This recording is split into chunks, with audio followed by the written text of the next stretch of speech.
Buenas tardes a todos, bienvenidos a la 13ª jornada protagonista del residente, y en este año tan atípico y en esta situación tan rara que estamos viviendo, pues vamos a dar paso a lo que nos van a contar residentes y exresidentes que tenemos ya, puesto que las jornadas se han retrasado. Moderamos o presentamos Javi Máiquez y yo. Yo soy Elia, del Centro Sociosanitario La Cañada, Javi Máiquez del Hospital General de Castellón, y bueno, las presentaciones tendrán una duración máxima de 10 minutos, os avisaremos a todos a los 8 minutos para que estéis preparados, y después de cada presentación podréis formular todas las preguntas que nos transmitáis a través del chat. Si tenéis la conexión, tenéis que tener, si ampliáis el vídeo a toda la pantalla no veréis el icono del chat. Tenéis que reducir la pantalla y en la esquina inferior derecha tenéis el icono para poder transmitirnos las preguntas que queráis realizar. Cuando quiera, ¿empiezo yo? Cuando quieras, sí. Hola, buenos días, soy Alfonso Magdalena Martínez, soy residente RT del Consejo del Hospital General de Valencia, soy también especialista en microbiología. Un momento que salga esto. Bien, el motivo de mi charla es que en este tiempo que estoy trabajando en farmacia hospital he detectado que muchas veces a muchas compañías les cuesta interpretar correctamente el antibiograma, sobre todo a compañeros residentes. Y he intentado hacer una sesión para mejorar esto. A ver que abra. Se me abre, perdone. Bien, cuando llega un paciente con patología infecciosa es un paciente de naturaleza naturalmente complicada. Es un paciente que necesita un tratamiento efectivo desde el primer momento. ¿Por qué? Porque se ha demostrado que un retraso en el tratamiento adecuado de más de 3, 4, 5 horas aumenta mucho la mortalidad. Entonces, ¿qué hacemos? En un principio, poner un tratamiento empírico y al mismo tiempo sacar los cultivos. Ya cuando tenemos resultados cultivos, nos preguntamos, ¿es el tratamiento adecuado? Bien. En este caso, ¿qué hacemos? Realizamos el tratamiento y decidimos si es factible o si es espectro, ya que muchas de la antibioterapia empírica se basa en tratamientos de amplio espectro, naturalmente ajustada a la epidemiología del lugar. Por ejemplo, si tenemos una zona con alta incidencia de carbapenemasas, probaremos con otra alternativa. Luego, también tiene que estar ajustada a la característica del paciente. Es decir, depende de cómo tengan el riñón, estaremos con antibióticos y demás. Y naturalmente, otro problema de antibióticos de alto espectro es que provoca un mayor gasto sanitario y la aparición de resistencias. Bien. ¿Qué debemos revisar? Como he dicho, la farmacodinámica, la farmacocinética, la sensibilidad, la semi de antibiograma, y luego esto que en los microbiólogos a veces llamamos categoría de sensibilidad, que muchas veces no tenemos claro. Sensible y resistente está claro todo lo que es. Sensible está asociada a una alta probabilidad de éxito terapéutico con las dosis habituales y resistente a una alta probabilidad de fracaso terapéutico. Pero intermedio, hasta hace poco no queda nada claro. ¿Qué es? Un artefacto que se usa cuando está en medio y no está muy claro si es sensible o resistente. ¿Significa que se puede aumentar la dosis para que sea sensible? Bien, este último año, en 2020, EUCAST ha cambiado la definición de intermedio a sensible con exposición ampliada. O sea, es sensible, pero habría que siempre que las condiciones sean mayores de SMI. Por ejemplo, en este caso, un intermedio no se puede usar, por ejemplo, el glifosato, donde llega muy mal el antibiótico. Luego está el concepto de los mecanismos de resistencia, que son los mecanismos que tienen las células bacterianas para desexperiencia de antibióticos, que los hablaremos más tarde de ellos. Y por último, hay que tener en cuenta posibilidades de escalar, es decir, pasar antibióticos de menor espectro o hacer una terapia secuencial, ¿no? Pasar de antibióticos intravenosos a antibióticos orales. Bien, ¿qué tenemos que tener en cuenta cuando hacemos un antibiótico? ¿Qué ha puesto un médico? Primero, se accede al foco de infección. A veces el médico puede pensar que la infección está en un sitio y resulta que está en otro sitio completamente diferente y el antídoto no llega.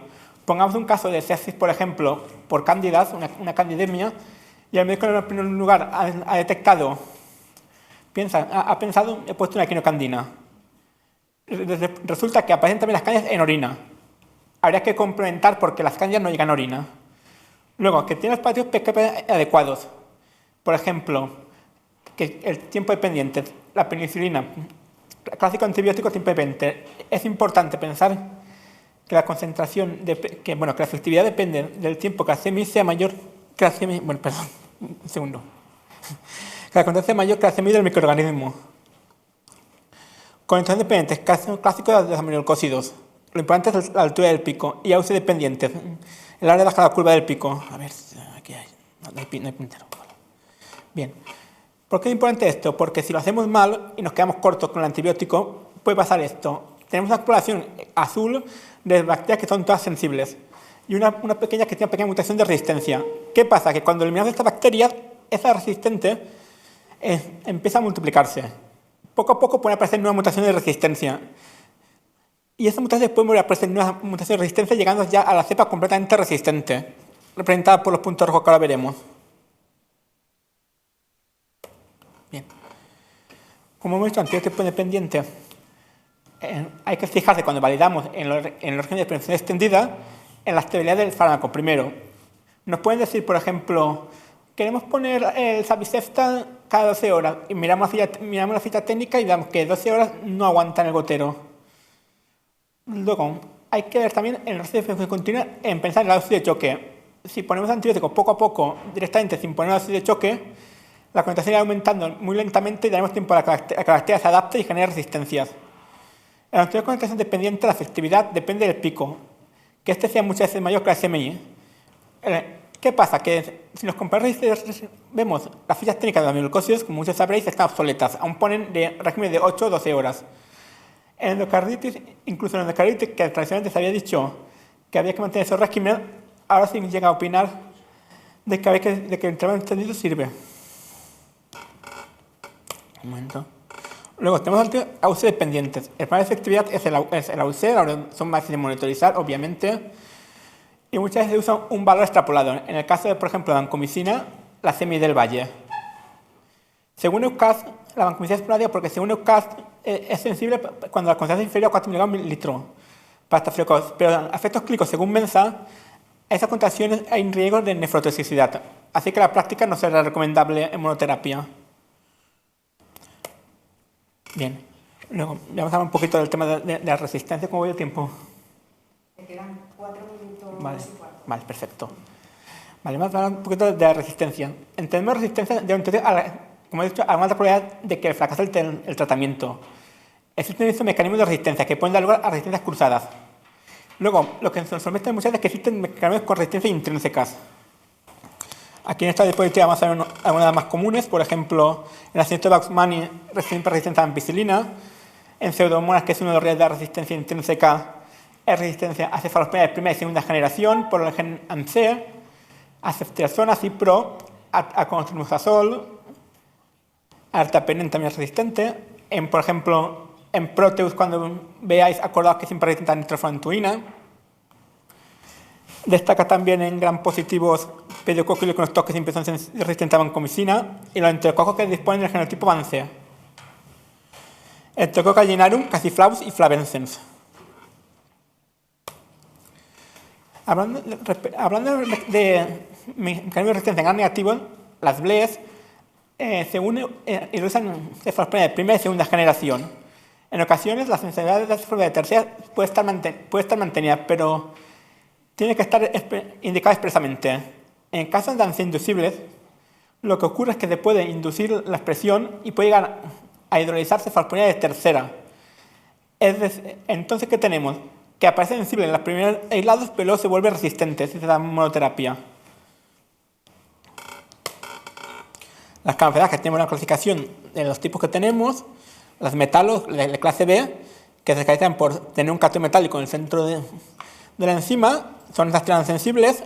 La de clase A, que es el mayor número de todos los carbohidratos, y las clase de OXA, que últimamente han sido problemáticas porque dan todas cefalosporinas, pero son muy difíciles de detectar. Respecto a los mecanismos en gram positivo, destaca sobre todo las proteínas de la penicilina, que se modifican en Staphylococcus aureus. La más conocida es el MARSA, que viene un cassette cromosómico, por lo que genera muchas resistencias cruzadas, y es el único tratamiento que con esa sensibilidad es la ceftarolina. En cuanto a resistencia celular, acordaros, medida por mutación en GIR, Si cipro resistente en gram negativos, podemos asumir que el resto de fluoquinona sea resistente, es un marcador que en momento llamamos un marcador de resistencia. En el neumococo, el marcador sería también el cipro, inferior a 4 sensible, mayor de 16 sería resistente, por si no está informado. Y ahora una cosa que me interesa, los menulcócidos. ¿Por qué? Porque muchas veces es un antibiótico que tiene muchas redes cruzadas y muchas veces no se informa de una explícita en antivirano. O sea, podemos tener, que vemos en el que nos informa, sensible a gentamicina y amicacina, pero el médico apunta octubre y dice, ¿es sensible o resistente? Vale, vamos a intentar averiguar esto. Bien, en gram negativos, lo más conveniente es el fenotipo que provoca la enzima AA6'. ¿Por qué? Porque provoca resistencia a tobramicina con sensibilidad a genta. Pero ¿qué pasa a veces? Que la amicacina aparece como sensible. No lo es realmente. Nos puede engañar. Y en gram positivos también es bastante problemático. ¿Por qué? Por lo mismo. Estás bailando ahí al lado. Tienes algo que te pone genta sensible a pica resistente. ¿Qué? Vale. ¿Qué tenemos en cuenta aquí? Si gentacina resistente, puede estar la enzima bifuncional. Por lo que es resistente todos los aminoglucósidos, excepto la estreptomicina. Si genta sensible, se entiende que la toba es resistente y la mica también sea resistente. Por la presencia del ANT4', 4,2'. Así el orden de resistencia sería gentamicina, tomicina, mica. Si una es resistente, la de detrás en el orden será también resistente. Ya, me quedo sin tiempo. Vale, perdón. Luego, en macrólidos tenemos varios tipos. El gen MDCB, que constituye eritromicina y clindamicina. Importante, no usar ningún macrólido de ese grupo. El gen MCB, que produce bombas de expulsión, se caracteriza por ser sensible a macrólidos de 6 átomos de carbono. Y por unas píldoras para terminar. Pseudomonas aeruginosa, como he dicho, es resistente intrínseco a amoxiclavulánico y artapenem. Meropenem es menos activo que imipenem en gram positivos. Los menulcócidos nunca deben estar solos, salvo en infección urinaria. Recordad que pueden desactivarse en combinación con beta-lactámicos. Tenerlo en cuenta en insuficiencia renal, nunca se puede mezclar en una misma bolsa ni pasarse ni, y si se monitorizan, progresará rápidamente. Luego, los aminoglucósidos también no funcionan en situaciones de anaerobiosis. Ojo con los accesos, que son anaerobios. La astomicina no es adecuada para infecciones de foco pulmonar, ya que es inactiva. Como he dicho, así que no llegan a la orina, así que si focos pulmonares no se deben usar. Sabicepta nunca con metalos en monoterapia. Y ceftazostan nunca se debe usar ni con carbapenasa ni con ANSE. Y bueno, muchas gracias y perdón por pasarme. Muchas gracias, Adolfo. Bueno, es muy interesante lo que nos has contado. Es una gran ventaja que seas además especialista en microbiología. Y bueno, no hay preguntas por el chat. Yo a toda la gente que está en casa os animo a preguntar. Es gratis y yo creo que es una gran ventaja. Adolfo, pues yo sí que quisiera preguntarte, todo lo que nos has expuesto, ¿lo tenéis implementado en el hospital de cara a la validación, en los pacientes concretos, complicados, en todos? Porque entiendo también... La mayor parte de pacientes, yo por ejemplo reviso el antibiograma cuando tengo que validar un antibiótico, luego tenemos un sistema de PROA, de que cada semana se reúnen la doctora Pilar Ortega con el equipo de infecciosas y con los microbiólogos y tratamos los pacientes más complicados. Lo que llaman imipenem, carbapenem... Sí, en concreto lo que es más el PROA, ¿no? Pacientes más complicados. Que siempre es lo mismo que todos dicen, el tiempo. No se puede hacer todo lo que se debería hacer por falta de tiempo. Y, por ejemplo, un clásico que es, estás tú enfrente al ordenador validando en la dosis unitaria, ¿dispones en ese momento de toda la información? Muchas veces te falta información, ¿por qué? Porque muchas veces el antibiograma muchas veces no está uno, o cuando llega, o hay muchos antibióticos que son una situación de profilaxis, o el médico no ha puesto, si le ha puesto pensando en un foco, lo ha puesto como profilaxis, etc. Y es una línea que vais a... No te preocupes. ¿Qué? ¿Es una línea que vais a trabajar? Queremos trabajar y mejorar sobre todo que estamos aumentando el personal del servicio para que la evaluación vaya un poco mejor, entonces es que intentamos mejorar y implementar con más calidad. Muy bien. Pues si no hay más preguntas, pues muchas gracias, Adolfo, y damos paso a la siguiente ponencia. Vale. Bueno, pasamos ya a la siguiente ponente, que es Marina Llinares, del Hospital General Universitario de Elche, con el tema de monitorización farmacocinética de anti-TNF, utilidad clínica en enfermedad inflamatoria intestinal. Cuando quieras, Marina. Gracias. Un segundo que vea cómo se... Ah, aquí. Vale. ¿Esto está encendido? Sí. Vale. Bueno, buenas tardes. Soy Marina Llinares, como ya han dicho, y voy a presentar un trabajo que he desarrollado durante mi residencia en el Hospital General Universitario de Elche, titulado Monitorización farmacocinética de antagonistas del factor de necrosis tumoral alfa y su utilidad clínica en la enfermedad inflamatoria intestinal. Este es el índice que voy a seguir en la presentación y a modo de introducción voy a empezar definiendo qué es la enfermedad inflamatoria intestinal. Este término incluye dos entidades clínicas crónicas de carácter autoinmune, que son la enfermedad de Crohn y la colitis ulcerosa. El diagnóstico de ambas patologías ha aumentado en los últimos años, diagnosticándose habitualmente en pacientes jóvenes, en los que la enfermedad afecta marcadamente a su calidad de vida. El abordaje terapéutico general de esta enfermedad se basa en una terapia secuencial que se inicia con antiinflamatorios y se aumenta progresivamente a corticoides e inmunomoduladores. Tradicionalmente, estas habían sido las únicas alternativas terapéuticas previas a la cirugía. Sin embargo, en las últimas décadas se han desarrollado una serie de fármacos biológicos que han supuesto un punto de inflexión en el manejo de esta enfermedad, ya que son una alternativa terapéutica que es eficaz cuando las terapias convencionales fracasan. Dentro de estos fármacos biológicos encontramos a los inhibidores del factor de necrosis tumoral alfa o anti-TNF, entre los que destacan infliximab y adalimumab. Aunque estos tratamientos tienen muchas ventajas, también presentan una serie de limitaciones. En primer lugar, un 10% de los pacientes no alcanzan un beneficio clínico desde el inicio con anti-TNF y hasta un 50% de los pacientes que inicialmente sí que responden van a perder este beneficio con el tiempo. Esto, junto al elevado coste de estos tratamientos y a la existencia de alternativas terapéuticas limitadas para los pacientes con enfermedad inflamatoria intestinal, hace que sea necesario una adecuada optimización de la terapia, de forma que se reduzca el riesgo de efectos adversos y se asegure la efectividad. Tradicionalmente, esta optimización se hacía mediante la valoración clínica y mediante pruebas de imagen y endoscópicas, pero actualmente disponemos de una herramienta que es objetiva y que no es invasiva, que es la monitorización farmacocinética. La monitorización farmacocinética es una herramienta que puede ser útil para optimizar los tratamientos y ya que permite realizar un ajuste de la dosis teniendo en cuenta el escenario clínico. Bueno, ¿qué se sabe al respecto? Pues se ha visto ya en numerosos estudios que existe una relación entre las concentraciones de fármaco y el efecto terapéutico. También sabemos que la presencia de anticuerpos frente al fármaco se relaciona con un mayor riesgo de fracaso terapéutico.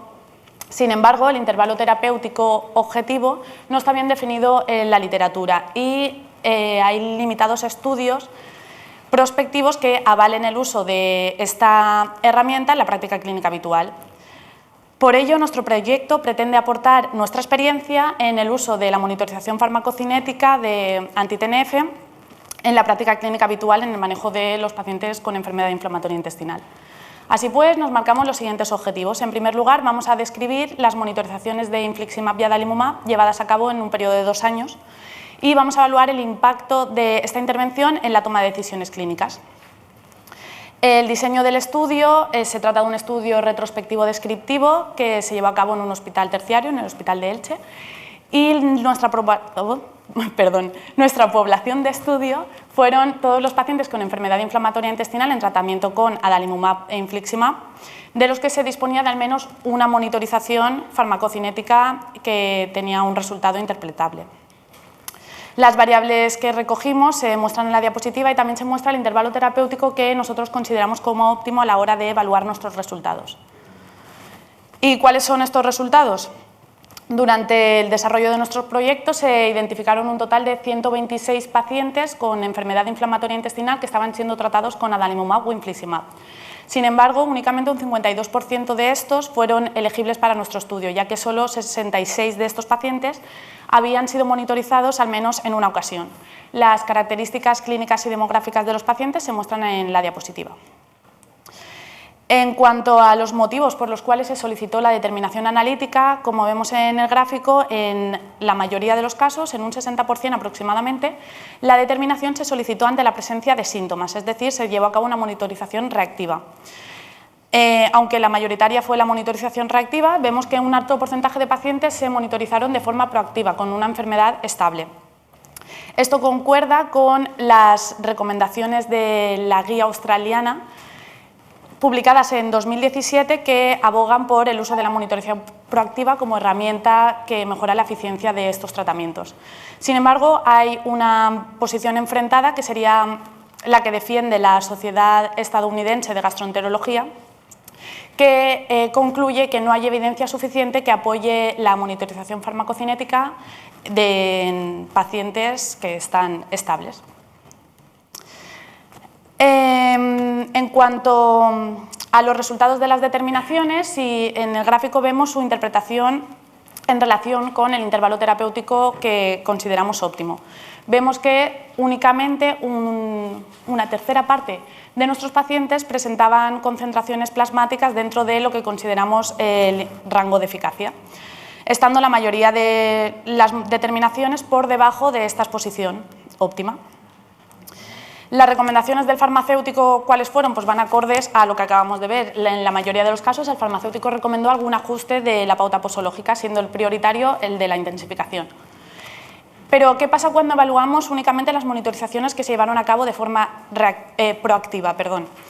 En las monitorizaciones que se realizaron en pacientes que tenían una enfermedad estable, vemos que el mantenimiento de la pauta previa a la monitorización se recomendó únicamente en menos de la mitad de los casos, lo cual en el resto de casos serían ajustes de la pauta posológica que no se hubiesen probablemente efectuado de no haber llevado a cabo la monitorización.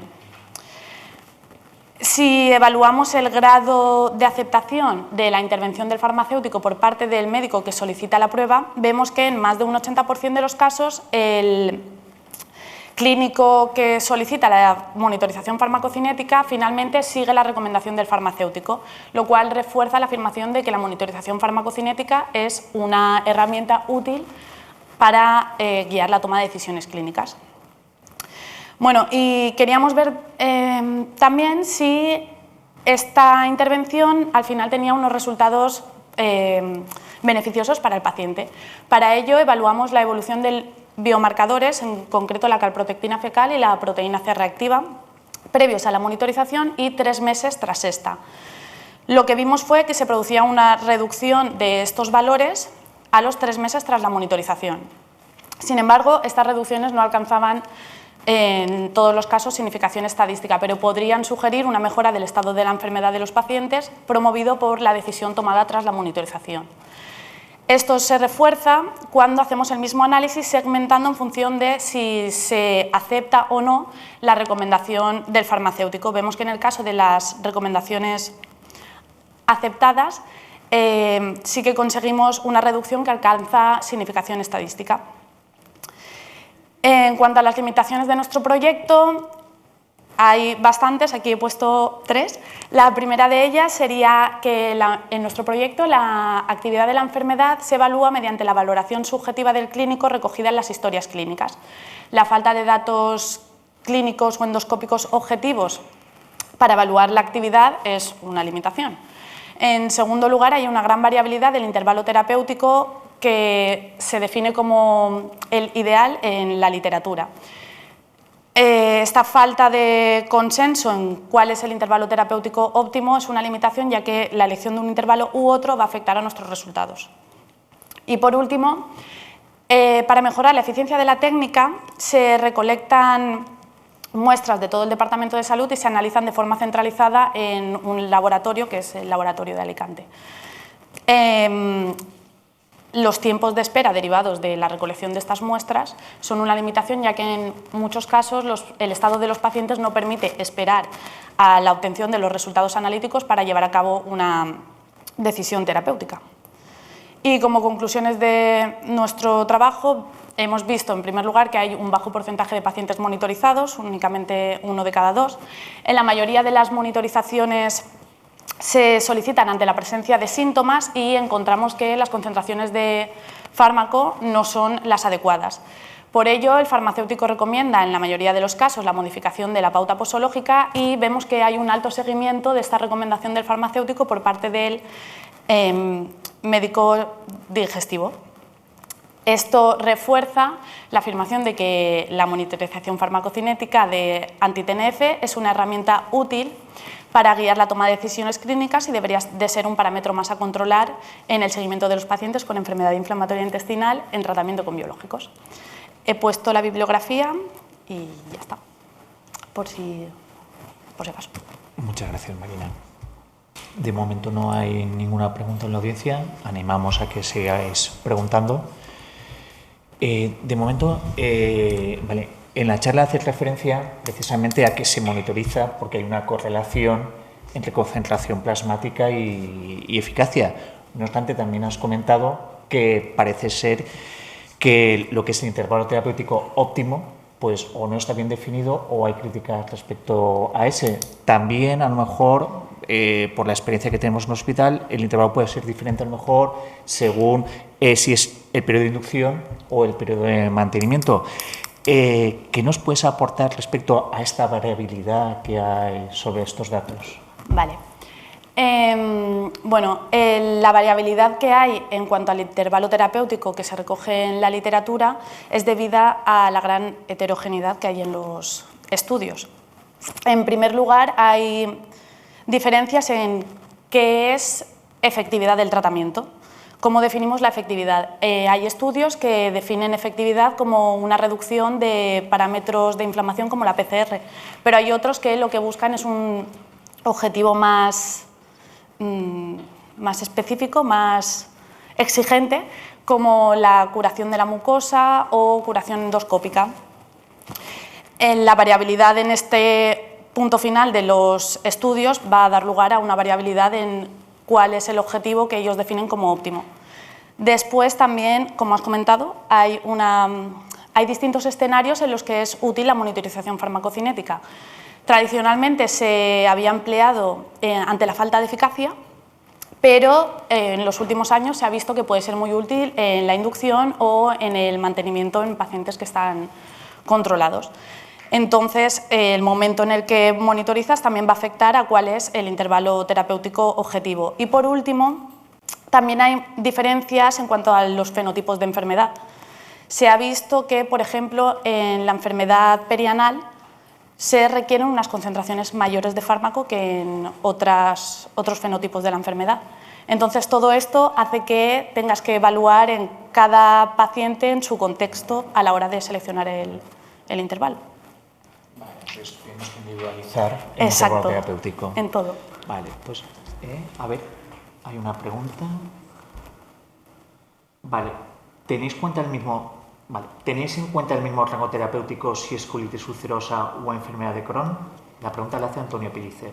A ver, para el análisis de los resultados sí, pero, para el análisis de nuestros resultados hemos tenido en cuenta el mismo intervalo, pero sí que es cierto que, como ya he dicho, hay que evaluar cada caso de forma individual y a la hora de nosotros hacer la recomendación sí que tenemos en cuenta cada patología y cada paciente en su contexto.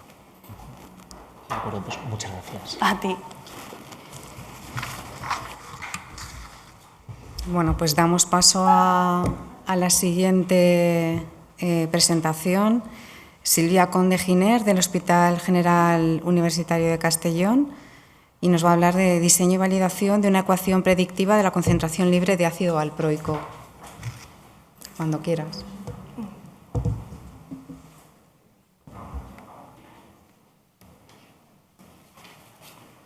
Bueno, buenas tardes a todos. Soy Silvia Condeginer y vengo en representación del Hospital General Universitario de Castellón con este estudio titulado Diseño y validación de una ecuación predictiva de la concentración libre de ácido valproico.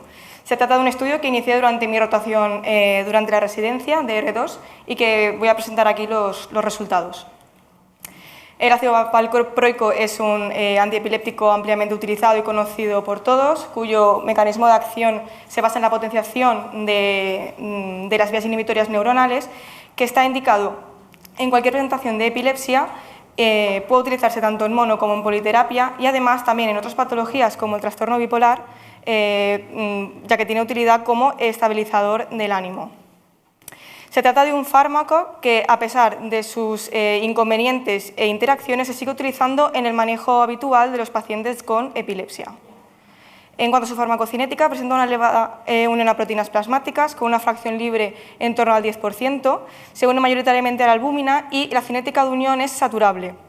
Esas características cobran gran importancia en situaciones clínicas como la hipoalbuminemia, en la que pacientes con hipoalbuminemia pueden presentar unas concentraciones de valproico total terapéutica, pero concentraciones de valproico libre supraterapéuticas, de manera que el paciente estaría expuesto a un mayor riesgo de toxicidad manifestada como trombopenia o hepatotoxicidad. En estas situaciones clínicas, la monitorización de valproico libre debería ser prioritario, ya que con niveles plasmáticos totales de ácido valproico podría estar enmascarado un riesgo incrementado de sufrir efectos adversos derivados del tratamiento antiepiléptico. El ácido valproico es un fármaco de estrecho intervalo terapéutico que se monitoriza de manera habitual en las unidades de farmacocinética clínica. Sin embargo, la monitorización de valproico libre es más limitada. En ese sentido, se han publicado diferentes estudios para intentar estimar esta concentración libre o corregir el nivel total en función de la albúmina del paciente. Presentó dos estudios, uno de Doré y colaboradores, es un grupo canadiense que en este estudio definen dos ecuaciones, una de estimación de valproico libre y otra de corrección de valproico total. En el estudio de Hermida y colaboradores también calculan una recta de corrección de valproico total que estima de manera adecuada las concentraciones de valproico total siempre y cuando sea menor de 75 miligramos litro. Esto se debe a que por encima de este nivel la cinética de unión a proteínas plasmáticas se encuentra saturada. Estas ecuaciones no se encuentran validadas para su uso en práctica clínica diaria. Por tanto, el objetivo de nuestro estudio es analizar la relación entre la concentración de valproico total y libre en pacientes hipoalbuminémicos y definir una ecuación que permita estimar la concentración de valproico libre. Además, también se pretende validar la ecuación obtenida para su utilización en la monitorización farmacocinética urgente de valproico en pacientes con hipoalbuminemia. Y por último, comparar con la ecuación de estimación publicada en el estudio de Doré y colaboradores. Nuestro estudio es observacional, retrospectivo o prospectivo, en el que se recogen las monitorizaciones de valproico total y libre realizadas por la unidad de farmacocinética entre enero de 2015 y enero de 2020. Además, también se recogieron edad, sexo, diagnóstico, niveles de albúmina y si el paciente estaba en tratamiento concomitante con fenitoína. Se incluyeron pacientes adultos con hipoalbuminemia y sin insuficiencia renal. Las determinaciones de valproico libre indetectables se excluyeron del estudio, así como aquellas determinaciones de valproico total superiores a 80 miligramos litro, en consonancia con el estudio que os he comentado previamente de Hermida y colaboradores. También se excluyeron pacientes en tratamiento concomitante con fenitoína. Para la determinación del ácido valproico se utilizó una técnica analítica de enzimo inmunoensayo automatizado con Architect y para la determinación de valproico libre se realizó previamente un tratamiento a la muestra con una ultrafiltración con el filtro Millipore. Los intervalos terapéuticos utilizados en el estudio se sitúan entre 50 y 125 miligramos litro para el valproico total y entre 5 y 12,5 miligramos litro para el valproico libre. Para el análisis estadístico se realizó una regresión lineal múltiple con el que se calculó la ecuación predictiva, en donde la variable de respuesta fue la concentración de valproico libre, las variables predictoras, la concentración total y los niveles de albúmina. Posteriormente, para evaluar la concordancia entre valproico libre experimental y estimado, se calculó el coeficiente de Lin y se realizó un análisis de Bland y Altman, tanto para la ecuación predictiva calculada como para la ecuación de estimación de Doré y colaboradores. Estos son los datos de nuestro estudio. Se analizaron 50 determinaciones que se aleatorizaron en dos grupos. Un grupo con el que en uno de los grupos se utilizó para calcular la ecuación predictiva y el otro para la validación y comparación con la otra recta. No se encontraron diferencias estadísticamente significativas para las características de los pacientes entre estos grupos, ni tampoco hubo diferencias para las características de las determinaciones. El análisis de regresión lineal simple mostró una relación estadísticamente significativa entre las variables que viene descrita por la ecuación que está en la diapositiva, en donde la I representa la concentración de valproico libre, X1 es la concentración de valproico total y X2 son los niveles de albúmina. El coeficiente de determinación R cuadrado fue de 0,637 y el coeficiente de correlación de Pearson fue de 0,798. Por tanto, la ecuación predice de manera adecuada la concentración de valproico libre y además lo hace con un elevado grado de correlación entre las variables. En esta tabla se resumen las poblaciones de los pacientes que se utilizaron para calcular ambas rectas. Únicamente decir que en nuestro estudio todos los pacientes presentaban hipoalbuminemia, sin embargo en el estudio de DORE solo un 7,3% de los pacientes presentaban hipoalbuminemia. El coeficiente de correlación de Lin para la recta predictiva calculada fue de 0,82, por tanto la concordancia entre el valproico estimado y experimental es pobre. Para la ecuación de DORE y colaboradores el coeficiente fue de 0,05, por tanto la concordancia fue prácticamente nula. Quiero destacar que este coeficiente de correlación es muy exigente, más que otros que se utilizan en este tipo de análisis estadístico, ya que en cuestión, como veis en la tabla, en cuestión de con pocas variaciones en el valor del coeficiente, pueden producirse grandes cambios en el grado de concordancia, pasando de pobre a casi perfecta. Dentro del análisis de Blany-Alban realizamos primero unos gráficos de relación lineal entre valproico libre experimental y estimado para ambas ecuaciones, evidenciándose un R cuadrado para la relación lineal de la ecuación predictiva de 0,99 y un R cuadrado de 0,654 para la ecuación de DORE y colaboradores. El gráfico de Blany-Alban para la ecuación predictiva calculada mostró un sesgo de 0,32 miligramos litro, es decir, la media de las diferencias entre el valproico estimado y el valproico experimental va a ser de 0,32 miligramos litro. Los límites de acuerdo se sitúan entre menos 3,80 y 4,44. Este análisis no pudo ser aplicado a la recta de DORE y colaboradores porque ya de base existían diferencias estadísticamente significativas entre las diferencias de valproico experimental y valproico estimado.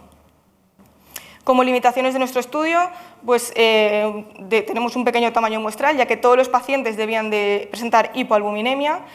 No se tuvo en cuenta la función hepática, por tanto no conocemos qué influencia ha podido tener en la cinética de unión a proteínas y tampoco se realizó una revisión del tratamiento concomitante no antiepiléptico por si algún paciente estuviese en tratamiento con algún fármaco con elevada unión a proteínas plasmáticas.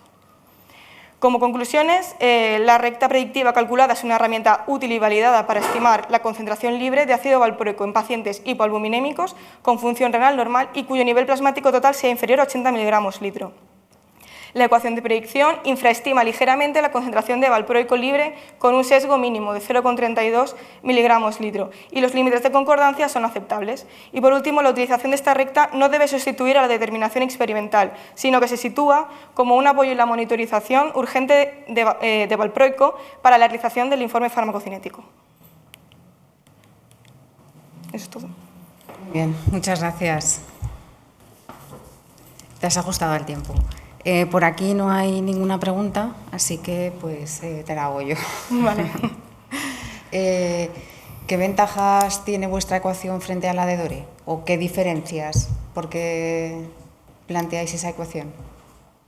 Bueno, principalmente porque no se ajustaba a los niveles experimentales, entonces decidimos calcular una recta con nuestros pacientes específicamente para pacientes hipoalbuminémicos, ya que en la población DORE que he puesto en la tabla, solo un 7% de los pacientes presentaban hipoalbuminemia y quizá por ese motivo no ajusta tan bien para la estimación del valproico libre. Entonces, realmente utilizar la de DORE no sería útil porque no te podrías fiar del resultado que te da. Vale, y entonces la ecuación se puede utilizar, o sea, como en una situación de urgencia. Sí, se podría utilizar siempre que el paciente tuviese una función renal normal, que lo definimos como un filtrado glomerular superior a 60 mililitros minuto, y que el valor experimental, o sea, el valor experimental total de valpróico siempre habría que calcularlo igualmente para utilizar también la recta.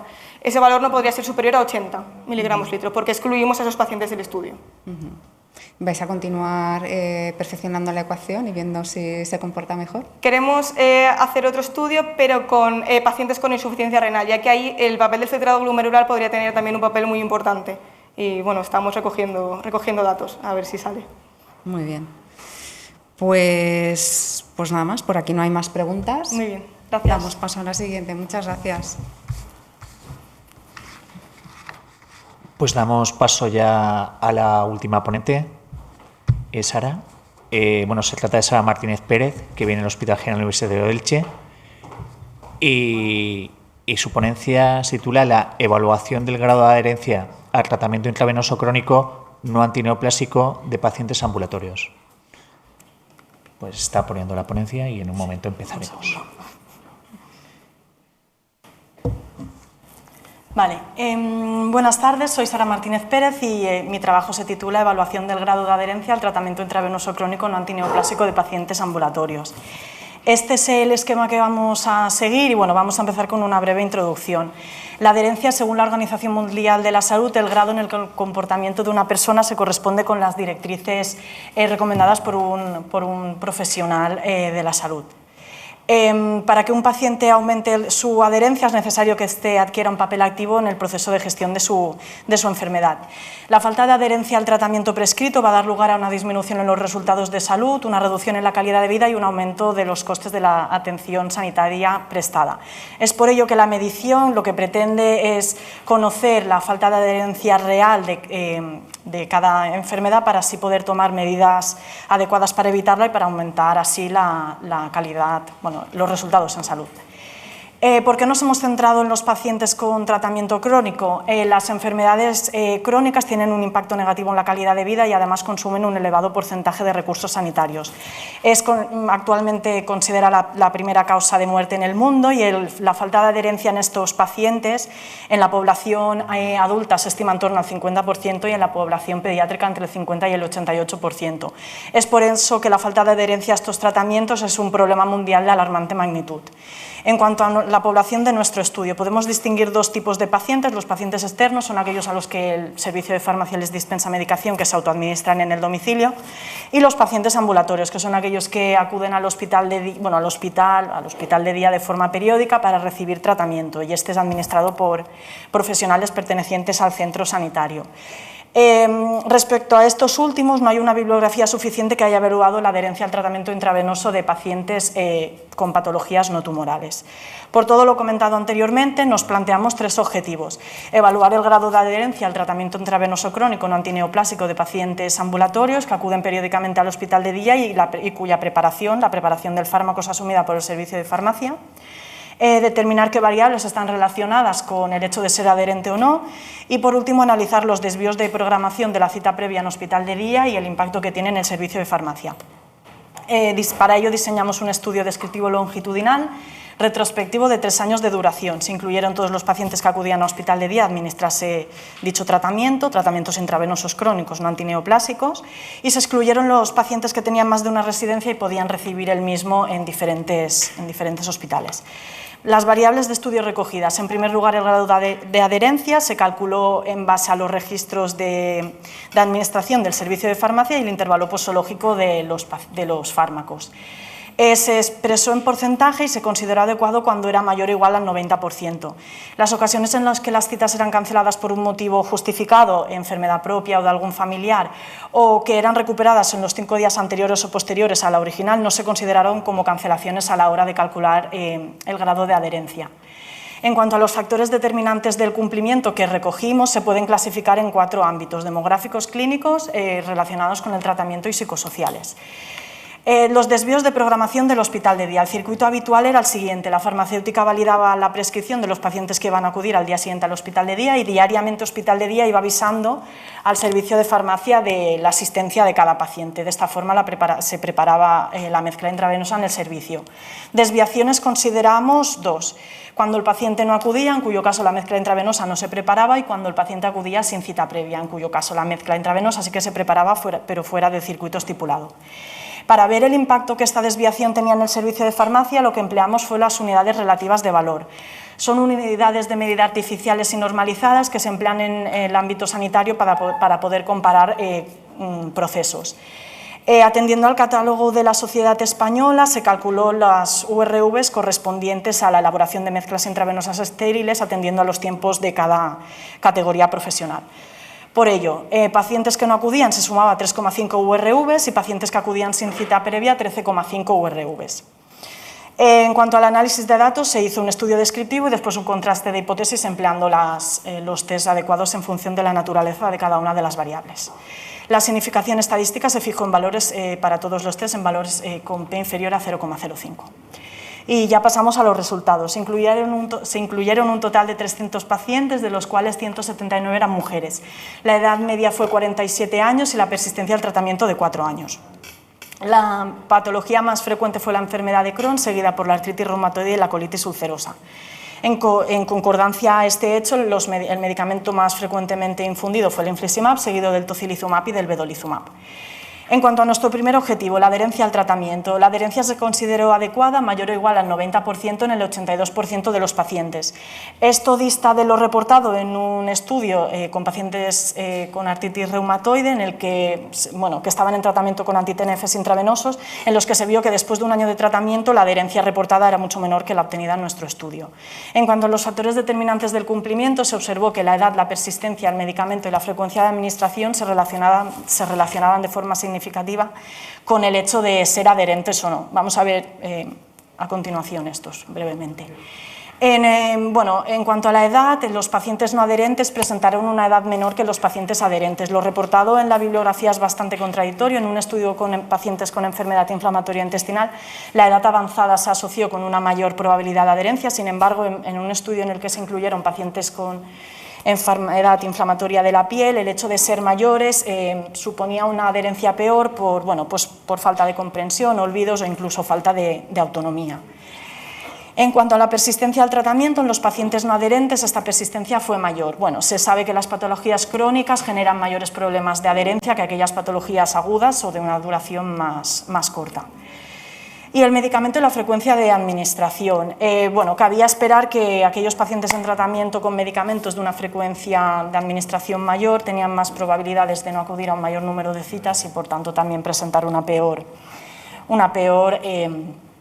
adherencia. Se sabe que uno de los factores que propicia el incumplimiento es la mayor complejidad del régimen terapéutico prescrito. A continuación, aunque este factor no tuvo una significación estadística con la adherencia, me parece interesante comentarlo, es el motivo de modificación del tratamiento. Un total de 89 pacientes se les suspendió o modificó el tratamiento durante el periodo de estudio. La principal causa fue la inefectividad, seguida por el cambio de presentación de intravenoso a subcutáneo. Se recogieron 4 reacciones adversas, 2 relacionadas con el tocilizumab y 2 relacionadas con el infliximab. Y en cuanto al tercer objetivo, la desviación en la programación de hospital de día. El 5,6% de las citas programadas no se cumplieron. El 3,8% de ellas fue porque el paciente no asistió. 137 pacientes no acudieron una media de 3 veces, dando lugar a un total de 425 cancelaciones. Únicamente el 23,3% fue por un motivo justificado y del total de cancelaciones el 9,8% sí que fueron recuperadas en los 5 días anteriores o posteriores a la original y por eso no se tuvieran en cuenta a la hora de calcular el grado de adherencia. La no asistencia el volumen de no asistencia supuso 1.487,5 URVs de trabajo sobreañadido. En cuanto al 1,8% restante fue pacientes que acudieron sin cita, un total de 126 pacientes y 206 asistencias sin cita, lo que se tradujo en 2.781 unidades relativas de valor de trabajo sobreañadido.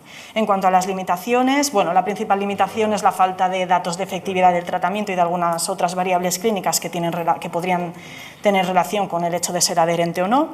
La segunda limitación sería la falta de precisión en cuanto a la medición de la adherencia. La ausencia de un método de referencia hace que, bueno, que normalmente se recomiende el empleo de 2 o más métodos de forma conjunta, y en este caso únicamente se ha empleado uno. Y la última limitación es la falta de consenso en cuanto al punto de corte para considerar un paciente adherente o no adherente. Nosotros lo fijamos en mayor o igual al 90%, pero bueno, lo ideal hubiera sido saber cuál es el punto en el que la falta de adherencia pues, se va a traducir en una falta de eficacia del tratamiento. Conclusiones. El grado de adherencia fue inadecuado en el 18% de los enfermos. Los factores que se relacionaron de forma estadísticamente significativa con la adherencia fue la edad, la persistencia al tratamiento, el fármaco y la frecuencia de administración, y el 5,6% de la programación de hospital de día se desvió, y esto supuso un trabajo adicional para el servicio de farmacia. Esta es la bibliografía consultada y gracias. Muchas gracias, Sara. A vosotros. De momento no hay ninguna pregunta en la audiencia. Vale. Pues nada, bueno, yo sí que quiero preguntarte, bueno, en la ponencia habéis analizado incluso los motivos por los cuales se modificaban el tratamiento. Sí. Y también señaláis que el 90% habéis marcado como punto de corte, ¿vale?, para fijar la adherencia, en este caso los medicamentos intravenosos, que acuden al hospital en un 90%. Es verdad que a mí, a priori, me puede parecer un porcentaje muy exigente, vale, comparado con la manera de contarlo, porque me refiero, ahí el paciente sí que se le administra la medicación. En cambio, por ejemplo, cuando lo contamos en los pacientes que vienen a recoger la medicación oral, contamos que vienen a recoger la medicación, no comprobamos que se la toma. Entonces, bueno, lo único que te quería preguntar es ¿por qué habéis elegido ese margen del 90%? Vale, bueno, en la bibliografía hay una gran variabilidad de puntos de corte. En un estudio con lupus lo fijaban en 80%, igual que en otro de esclerosis múltiple y en uno que incluía pacientes pediátricos con enfermedad inflamatoria intestinal. Nosotros consideramos que el 90%, bueno, ante la falta de bibliografía y la variabilidad que había en lo que sí que estaba publicado, consideramos que el 90% era un límite adecuado, pero sí que es cierto que se necesitan más estudios porque es una limitación clara en el trabajo. Por ejemplo, en terapia oncológica, en pacientes con cáncer de estómago se fija el límite en 100%, o sea, tienen que tomarlo absolutamente, o sea, tienen que administrarse todo el tratamiento de forma completa. Bueno, es una limitación clara, la bibliografía no respalda nada claro, entonces nosotros pusimos ese punto exigente, como dices tú, del 90% o más. Bueno, pues nada, pues muchas gracias. A ti. Pues no hay ninguna pregunta nueva, así que hemos terminado. Hemos terminado con nuestros protagonistas de este año, y ahora los protagonistas van a ser el jurado, que va a pasar a las deliberaciones. Y en breves momentos pues haremos la entrega de diplomas y conoceremos al ganador de la jornada de este año. Así que hasta ahora, muchas gracias a todos. Hasta ahora, gracias.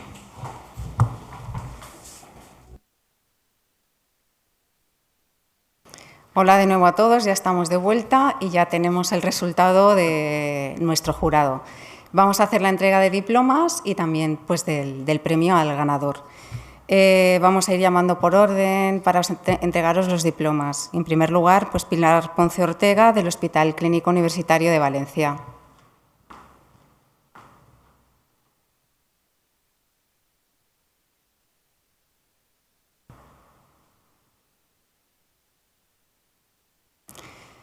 Siguiente, Adolfo Magraner Martínez, del Hospital General Universitario de Valencia.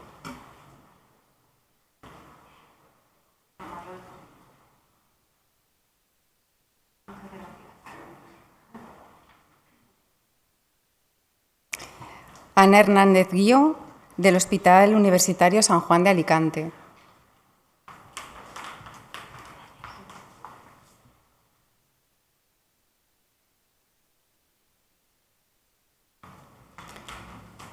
Seira Climent Ballester, del Hospital General Universitario de Alicante.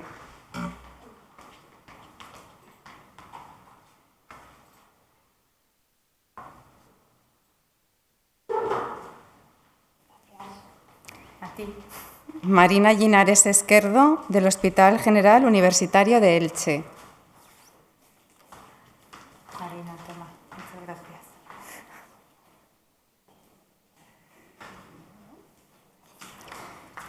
Silvia Conde Giner, del Hospital General Universitario de Castellón.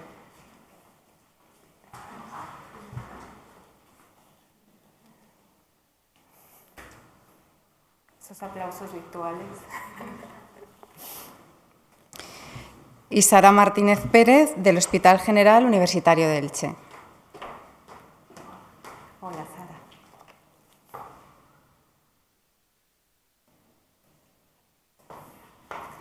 Y bueno, damos ya paso a la entrega del premio al ganador, ganadora. Nos falta el redoble de tambores, pero bueno, vamos a llamar a Seira, Climent Ballester. Enhorabuena.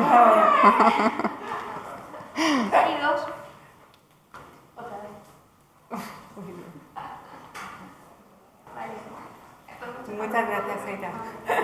Enhorabuena.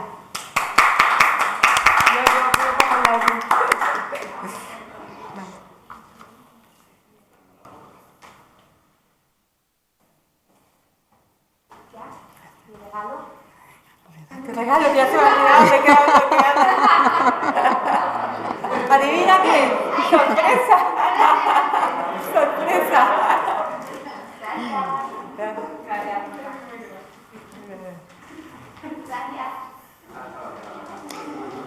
Bueno, y ya pues finalizamos la jornada el día de hoy y mañana pues continuaremos con más sesiones y a última hora de la mañana con la Asamblea General.